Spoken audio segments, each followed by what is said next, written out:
मित्रों नमस्कार, आपका बहुत बहुत स्वागत है। मित्रों, सबसे पहली खबर मैं आपको ओपीएस का इंतज़ार कर रहे सेंट्रल गवर्नमेंट के एम्प्लॉयज़ को एक खबर दे दूं कि आंध्र प्रदेश सरकार ने एक ऑर्डिनेंस जारी कर दिया है और उसमें कहा गया है कि जो एनपीएस है यानी नेशनल पेंशन स्कीम है, उसमें 50% पेंशन देने की गारंटी होगी। यानी जो पुरानी पेंशन स्कीम में भी आपको 50% की गारंटी मिलती है और अब जो 1 सितंबर 2004 के बाद भर्ती हुए हैं सेंट्रल गवर्नमेंट में, उनको भी 50% पेंशन मिलेगा। लेकिन ये केवल आंध्र प्रदेश में होगा। जो राजस्थान है, हरियाणा है, पंजाब है, आपका तेलंगाना है, इनमें पहले ही मिल चुके हैं। आपका तमिलनाडु है, इनमें इन राज्य सरकारों ने पुराने पेंशन स्कीम लागू कर दी है। लेकिन सेंट्रल गवर्नमेंट ने अभी नहीं की है। सेंट्रल गवर्नमेंट ने भी एक प्रपोजल है सेंट्रल गवर्नमेंट के पास, जो वित्त सचिव की अध्यक्षता में एक कमेटी बनी थी।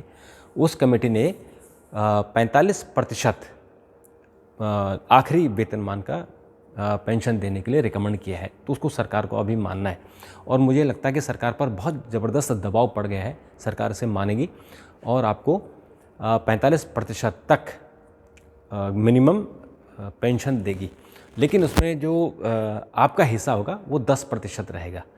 और ऐसे ही जो आंध्र प्रदेश ने किया है, उन्होंने भी आपके हिस्से का जो 10% है, जो आपके वेतन से कटेगा, जो उन आंध्र प्रदेश के सरकारी कर्मचारियों के, और बाकी जो गारंटी होगी यानी टॉपअप जो होगा वो राज्य सरकार देगी। जैसे कि 10% सेंट्रल गवर्नमेंट का जो एम्प्लॉयज़ है उनका कटता है, स्टेट गवर्नमेंट का भी जो न्यू पेंशन स्कीम के तहत है 10%, 14% सरकार अपनी तरफ से देती है और इस अमाउंट को शेयर मार्केट में लगाती है और वहाँ से रिटर्न आता है।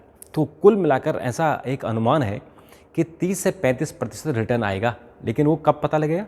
2030 के बाद, जब 2004 के लोग जब रिटायर होंगे वो 2030 के बाद होंगे, तब पता लगेगा कि एक्चुअल अमाउंट कितना बन रहा है। लेकिन अब आंध्र प्रदेश ने ऑर्डिनेंस इशू कर दिया और उन्होंने कहा कि कोई भी अमाउंट बने, यानी 10% आपका, 14% आंध्र प्रदेश सरकार का, और जो मार्केट रेट से, जो भी शेयर मार्केट से रिटर्न आएगा वो और मान जाए कि वो अमाउंट 35% बनता है, तो 15% टॉपअप आंध्र प्रदेश सरकार करेगी, यानी आपको 50% ही मिलेगा। तो उसमें सरकार का क्या बेनिफिट है कि पुरानी पेंशन स्कीम में 50% यानी 100% आपको सरकारें देती थी और इसलिए सारा जो आर्थिक बोझ था वो सरकारों पर पड़ता था। तो अभी जो ये नई स्कीम आई, जो न्यू पेंशन स्कीम है, नेशनल पेंशन स्कीम एनपीएस, इसमें क्या है कि 10% आप देते हैं, 14% सरकार देती है और फिर मार्केट का शेयर होता है, जो प्रॉफिट आता है वो होता है। तो सरकार को बेसिकली 14% का बोझ पड़ा। अगर अभी सरकार, जैसे आंध्र प्रदेश ने कहा है कि हम टॉपअप करेंगे, यानी सपोज कि 10% या 15% सरकार को टॉपअप करना पड़े, तो भी उसका हिस्सा 14 + 15 लगा लो आप, तो करीबन 28-29%, 30% तक होगा मैक्सिमम। मुझे लगता है 30% तक होगा। तो जो 100% दे रहे थे उनको 30% ही देना पड़ा। तो राज्य सरकारों को भी इसका बेनिफिट मिलेगा, सेंट्रल गवर्नमेंट को भी बेनिफिट मिलेगा। कल प्रियंका गांधी राजस्थान में थी और उन्होंने वहाँ इसी इशू पर एक बड़ा भाषण दिया और उन्होंने कहा कि जब केंद्र की सरकारें ओपीएस दे सकती है तो सेंट्रल गवर्नमेंट क्यों नहीं दे सकती है। और उन्होंने ये भी आरोप लगाया कि सेंट्रल गवर्नमेंट तमाम तरह के खर्चे कर रही है, तमाम जगह जगह बिल्डिंगें बन रही हैं, तो ओपीएस देने में क्या प्रॉब्लम है।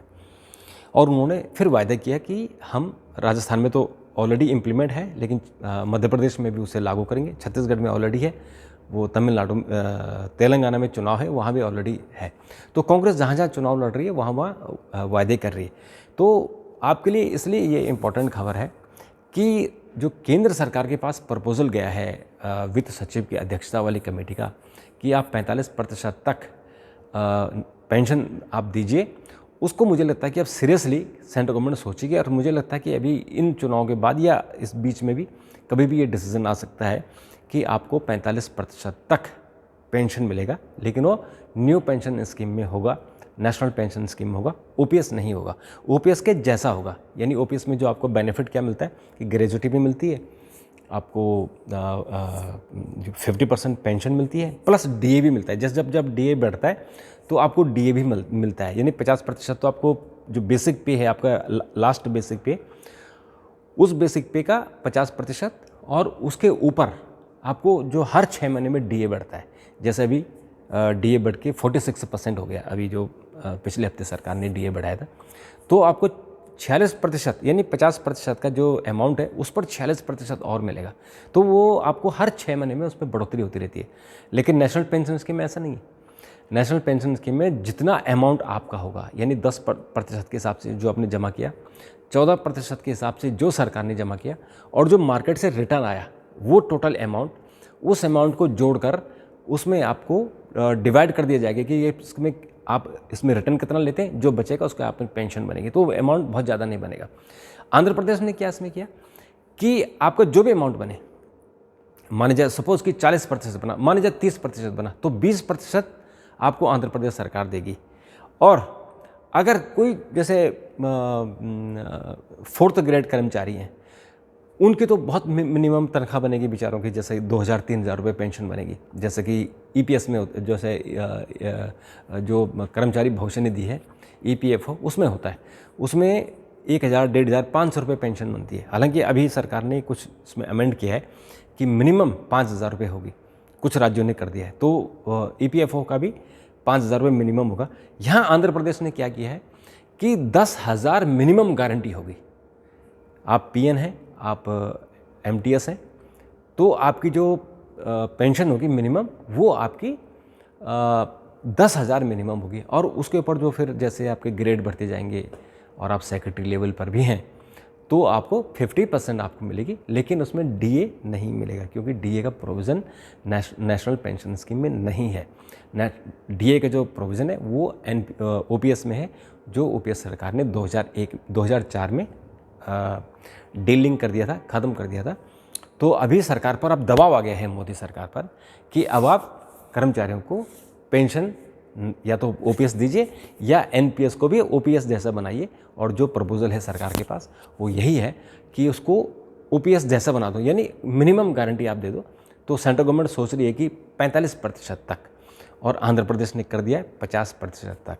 और जो कांग्रेस शासित राज्य हैं उनमें ओपीएस लागू हो गया है। हालांकि उनकी आर्थिक स्थिति बड़ी ख़राब हो गई है, क्योंकि राज्यों की जो अपनी इनकम जनरेशन तो है नहीं, तो इनकम जनरेट करना है। और उसमें एक और प्रॉब्लम आ रही है कि एनपीएस के तहत जिन कर्मचारियों ने ऑलरेडी अब तक, यानी 2004 से और 2020 तक, 22 तक, या जो अभी इन्होंने लागू किए हैं, बेसिकली अभी 2000, जैसे हिमाचल में तो पिछले साल ही हुआ है, 2022 में हुआ है, उससे पहले छत्तीसगढ़ में, मध्य प्रदेश में हुआ, या छत्तीसगढ़ में, राजस्थान में हुआ है, और आम आदमी पार्टी ने पंजाब में किया है। तो 2000 के आसपास ये लागू हुए हैं। तो 2004 से 2020 के बीच जो पिछले 16 सालों में आप लोगों ने एनपीएस में जो पैसा दिया 10% के हिसाब से, वो सेंट्रल गवर्नमेंट के पास है। तो राज्य सरकारें कह रही हैं कि आप उस पैसे को राज्य सरकार को शिफ्ट कराइए, ट्रांसफ़र कराइए, तो हम उसको कैलकुलेट करेंगे ओपीएस में। लेकिन सेंट्रल गवर्नमेंट वो पैसा नहीं दे रही। सेंट्रल गवर्नमेंट ने कहा कि हम इस पैसा कब देंगे, जब आप 60 साल के हो जाएंगे, यानी आप रिटायर हो जाएंगे। तो ये भी एक इशू आ रहा है। उस इशू को कैसे भी सॉल्व करते हैं ये लोग पता नहीं है, पर जो भी हो, ओपीएस के लिए आपके लिए खुशखबरी है कि ओपीएस जैसा अब एनपीएस होने वाला है। और जो राज्य सरकारों ने दबाव डाला है, इन 4 राज्यों ने, जो 5 राज्यों में चुनाव हो रहे हैं, इनके कारण सरकार पर दबाव पड़ा है। और निश्चित तौर पर होना है, क्योंकि 2024 का चुनाव प्रधानमंत्री नरेंद्र मोदी को हर हाल में जीतना है, चाहे कुछ भी हो, उनको ये जीतना ही जीतना है। तो मित्रों, अभी के लिए इतना। फिर जैसे इसमें और डेवलपमेंट होता है फिर मैं आपसे बात करता हूँ। तब तक के लिए नमस्कार, थैंक यू, धन्यवाद।